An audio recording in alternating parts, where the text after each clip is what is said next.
Salam damai buat kita semua. Saya percaya penyertaan kasih Tuhan nyata dalam kehidupan kita dan kesehatan juga menjadi bagian yang nyata yang Tuhan berikan dengan gratis kepada kita, sudah kasih dalam Tuhan.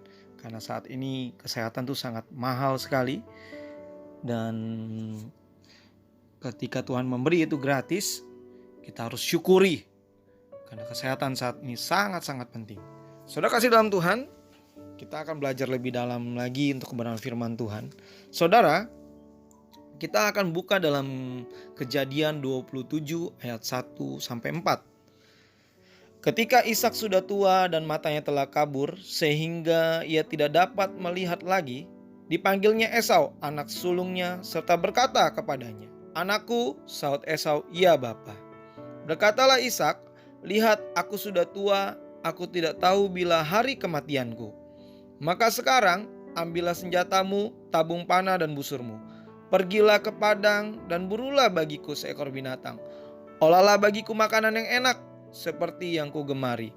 Sesudah itu bawalah kepadaku supaya ku makan, agar aku memberkati engkau sebelum aku mati." Ada dua kata yang diulang-ulang oleh Ishak. Hari kematianku sebelum aku mati. Kenapa saudara? Saya tidak mengupas tentang Esaunya, saya tidak berbicara tentang lain, tapi di sini saya berbicara tentang Ishak di hari tuanya. Sungguh kasihan saudara kasih dalam Tuhan. Saudara, sebelum kita lebih dalam lagi, kita akan belajar dulu berapa sih umurnya Ishak ini. Saudara, kita buka dalam Kejadian 25 ayat 17.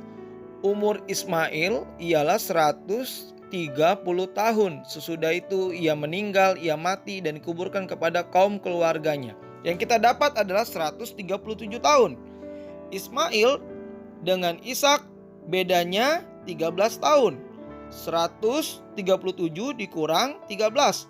Kita mendapat usia Ishak saat itu 124 tahun. Nah, berapa sih umur Ishak mati? Kalau kita buka lagi saudara, dalam Kejadian 35 ayat 28 dan 29. Adapun umur Ishak 180 tahun. Lalu meninggallah Ishak, ia mati dan dikumpulkan kepada kaum leluhurnya. Ia tua dan suntuk umur. Maka Esau dan Yakub dan anak-anaknya itu menguburkan dia. Kita mendapat usia 180. Coba saudara, dari 124 ditambah 180, berarti dikurang, maksud saya maaf saudara, 180 dikurang 124, ada 56 tahun saudara. 56 tahun, saudara bayangin. Kalau kita melihat firman Tuhan ini, Ishak ini mengharapkan hari demi harinya adalah kematian. Kapan ia dipanggil, kapan ia mati. Kenapa saudara dia seperti ini? Karena kita lihat dulu nih, ada ayatnya. Kejadian 26, saya bacakan ayat 35. Kedua perempuan itu menimbulkan kepedihan hati bagi Ishak dan bagi Ribka. Saudara, itu adalah kedua perempuan itu siapa? Ayat tadi itu menantunya mereka yang dari Esau. Esau tidak mengikuti apa yang Tuhan perintahkan. Esau hidup semaunya. Padahal kalau kita melihat Esau pasti diajarkan sesuai dengan kebenaran firman Tuhan, Pak. Karena orang tuanya orang tua yang takut akan Tuhan. Tapi ya hidup dipilih oleh anak tersebut. Kita nggak bisa menuntunnya terus menerus. Nah saudara, bayangkan setiap hari menantunya membuat sakit hati. Sehingga Ishak tidak bisa berpikir yang jernih lagi. Tidak berpikir yang baik-baik lagi, tidak berpikir positif lagi. Akhirnya dia mengambil keputusan. Kalau kita lihat ayat 27 tadi, dia mau memberkati daging, saudara. Memberkati keinginan daging. Padahal harusnya dia tahu siapa yang menjadi berkat, yaitu Yakub. Tapi ia berpikir, ya udah, besok saya akan mati, besok akan saya mati, besok akan saya mati. 56 tahun saudara, waktu yang panjang, tapi hari-harinya diliputi dengan rasa sakit hati sehingga tidak bisa memikirkan yang jernih-jernih lagi, yang baik-baik lagi, memikirkan perkara-perkara sorga. Tapi yang ia pikirkan adalah kapan ia mati, saudara. Saudara, ini bisa terjadi dalam kehidupan kita. Kenapa bisa terjadi saya bilang? Saudara lihat, hari-hari ini banyak orang dihinggapi rasa ketakutan. Rasa ketakutan yang akhirnya membuat dirinya tidak bisa berpikir yang baik lagi. Tidak bisa berpikir yang jernih lagi. Banyak sekali berita, entah itu berita bohong, entah itu berita benar, semuanya dicampur aduk. Maka sebab itu saudara, kita juga harus bisa memilih berita-berita yang bisa dipertanggungjawabkan. Hati-hati dalam menyebarkan satu berita. Jangan berita yang belum bisa dipertanggungjawabkan kita sebar, saudara. Apalagi kalau kita melihat angka yang terpapar. Nggak usah mikirin negara-negara yang lain. Tapi di Indonesia sendiri, kalau melihat angkanya, sungguh-sungguh membuat kita pasti khawatir, saudara. Tapi kita harus berpikir, bagaimana saya harus hidup di hadapan Tuhan.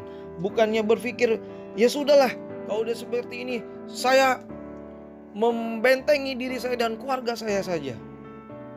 Membentengi kehidupan kami saja, biarkan yang lain. Harusnya saudara, yang terjadi adalah Ishak itu harusnya dia memberkati Yakub supaya kehidupan orang-orang diberkati oleh keturunannya. Walaupun kita tahu akhirnya Yakub yang diberkati, tapi maksud saya di sini karena dia sudah berpikir yang negatif, bukan berpikir yang baik-baik lagi, berpikir kapan ia harus mati, berpikir kepada dirinya sendiri, tidak memikirkan janji-janjinya Tuhan, penggenapan yang Tuhan berikan dalam kehidupannya selama ini, selama ia hidup, tidak lagi ia syukuri. Akhirnya dia berpikir, ya sudah, inilah yang harus saya ambil. Keputusan yang terburu-buru, keputusan yang tidak mendahulukan Tuhan, tidak didoakan dulu. Saudara kasih dalam Tuhan, janganlah kita buta juga dengan keadaan saat ini, saudara. Banyak sekali saudara saya lihat orang dalam tanda kutip buta, saudara. Nggak mau lihat keadaan ini. Himbauan pemerintah tidak dianggap. Contoh di tempat saya berkumpul. Efek 2 minggu dirumahkan. Orang-orang tidak bisa berpikir jernih lagi, saudara. Tapi saya percaya kalau kita anak Tuhan, 2 minggu di rumah, kita rajin baca firman Tuhan. Kita bangun terus jam-jam doa kepada Tuhan, pagi, malam, dan kita dengar terus kebenaran firman Tuhan. Supaya apa? Kita tetap bisa berpikir yang jernih. Tetap kita bisa menjadi saluran berkat, saudara, walaupun kita hanya di rumah. Tetap kita peduli dengan keadaan lingkungan kita.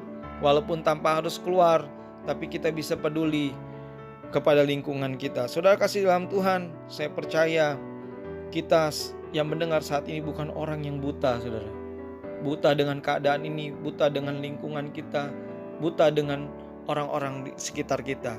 Tapi kita orang-orang yang peduli, memikirkan diri sendiri, keluarga kita, tapi juga memikirkan orang lain. Dalam artian kita membantu sesama. Saudara kasih dalam Tuhan, membantu itu bukan masalah jumlah, bukan masalah besar kecilnya, banyak dikitnya. Tapi sedikit saja dari saudara itu sudah bisa membantu